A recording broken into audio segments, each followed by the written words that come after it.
जी sir. ठीक है पूरे कर ली।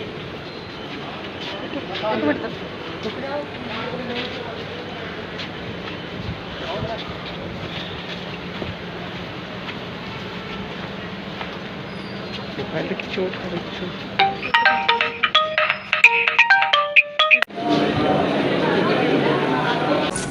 अच्छा गुलदस्ता पीछे कराने वाले थे।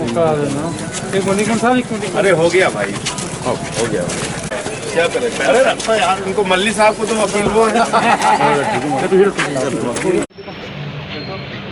हाँ जी सर। जी सर। अच्छा गुलदस्ता पीछे कराने वाले थे। अरे हो गया भाई, हो गया भाई। क्या करें, अरे रखो यार उनको, मल्ली साहब को तो वकील वो है।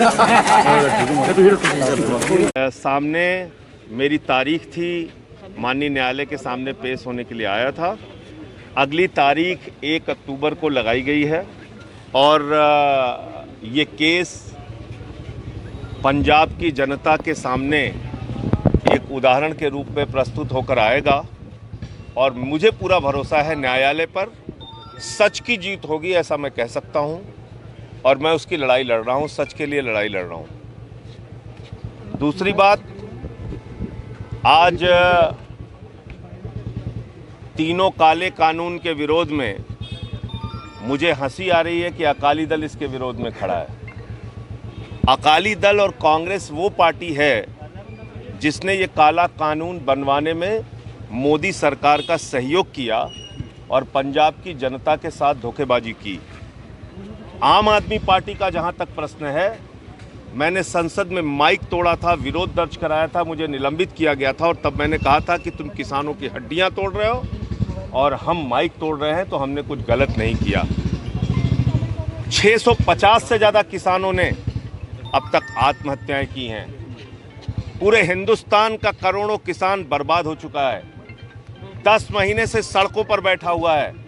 उसको मवाली कहा जाता है, गुंडा कहा जाता है, आतंकवादी कहा जाता है, पाकिस्तानी कहा जाता है, खालिस्तानी कहा जाता है। मैं ये कहना चाहता हूं कि जानवर भी जिसका दिया हुआ खाता है उसके प्रति वफादारी निभाता है। मोदी सरकार को ये जवाब देना चाहिए कि वो जिस अन्नदाता को आज मवाली कह रहे हैं, उनका दिया हुआ वो भी खाते हैं, उनके विधायक, सांसद, मंत्री भी खाते हैं और इस देश की जनता भी खाती है। तो इसलिए ये काला कानून, अभी भी मैं कह रहा हूँ, मोदी जी को सद्बुद्धि आ जानी चाहिए। ये कानून वापस ले लो। किसान वापस जाने वाला नहीं है जब तक आप ये कानून वापस नहीं लोगे। सर, और आज उनका जन्मदिन है सर, इसके ऊपर आप क्या कहना चाहेंगे? प्रधानमंत्री जी को मैं जन्मदिन पे शुभकामनाएं देते हुए उनसे एक अनुरोध करूंगा, निवेदन करूंगा, विनती करूंगा कि प्रधानमंत्री जी, आज आपका जन्मदिन है, मेरी ओर से आपको शुभकामनाएं।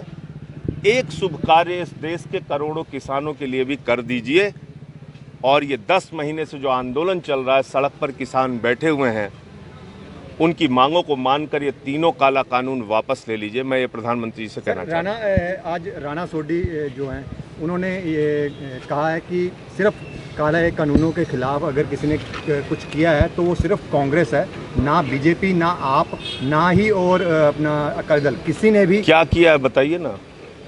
कैप्टन अमरिंदर सिंह जी को इस पूरे काले कानून के ड्राफ्ट के बारे में जानकारी थी, उन्होंने पंजाब के किसान और देश के किसान को जानकारी नहीं दी। अकाली दल की मंत्री थीं बीजेपी के साथ एनडीए गवर्नमेंट में, उनकी जानकारी में ये काला कानून था, उन्होंने हिंदुस्तान के किसानों और पंजाब के किसानों को इसकी जानकारी नहीं दी, इसका विरोध नहीं किया। जब सड़क पर किसान आ गए, जब संसद में हम लोगों ने विरोध किया, तो दिखावटी पन जिसको कहते हैं, अपना चेहरा बचाने के लिए इस्तीफा देके और आज आप इस कानून के विरोध की नौटंकी कर रहे हैं। ये पूरा देश और पूरा पंजाब देख रहा है। सर, पहले मंत्रियों को, पंजाब के मंत्रियों के बेटों को नौकरी देने की बात चली, दी भी गई, और अब अपना जो गुरप्रीत कांगड़ हैं, जो कैबिनेट मंत्री है, अब उनके दामाद को सरकारी नौकरी देने की बात की जा रही है और इसकी हिमायत खुद कांग्रेसी लीडर कर रहे हैं। देखिए, मुझे याद है कि जब पिछले बार 2017 का चुनाव हो रहा था तो कांग्रेस वालों ने घर घर जाके रोजगार की गारंटी का फॉर्म भरवाया था, रोजगार की गारंटी का कार्ड बांटा था। क्या हुआ उसका? पंजाब को नशा मुक्त करने का वादा किया था, क्या हुआ उसका? किसान को उसकी फसल का दाम देने का वादा किया था, क्या हुआ उसका? ये सारे सवाल हैं। और आप अपने दामाद, अपने बेटे, अपने रिश्तेदारों को नौकरियां दे रहे हैं। तो इसलिए ये सब कुछ देख रही है पंजाब की जनता, और आने वाले चुनाव में आम आदमी पार्टी को प्रचंड बहुमत से जिताएगी। अगर सरकार बनती है आम आदमी पार्टी की पंजाब में, तो इनकी सबकी नौकरी वापस ली जाएगी? देखिए, ऐसा है कि हमने हमेशा भ्रष्टाचार के खिलाफ आवाज़ उठाई, और गलत ढंग से कोई भी कार्रवाई हुई होगी तो उसकी सरकार जांच कराएगी। सर एक चीज़ हो